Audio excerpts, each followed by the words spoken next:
7 মাত্রার জোড়া ভূমিকম্পে যখন মৃত্যুপুরীতে ভেনেজুয়েলার কারাকাস ও লা গুয়েরা শহর, তখন দেশের একাংশ ব্যস্ত লুটপাটে।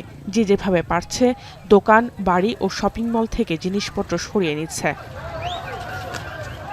রয়টার্সে প্রকাশিত কয়েকটি ছবিতে দেখা যায় দোকান থেকে খাবার সহ অন্যান্য জিনিসপত্র লুট করছেন সাধারণ মানুষ।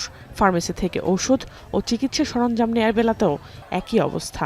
এমনকি ধ্বংসস্তূপে পরিণত বাড়িঘর থেকেও যে যেভাবে পারছে ছুটছেন মালামাল নিয়ে।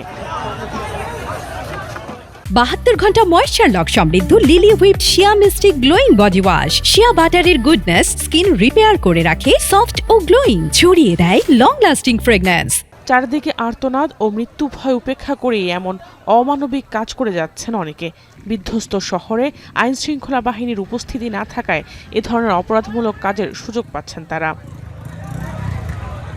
চলতি সপ্তাহে শতাব্দীর ভয়াবহ ভূমিকম্পের সাক্ষী হয়েছে ভেনেজুয়েলাবাসী। এতে ব্যাপক হতাহতের শঙ্কা করা হচ্ছে।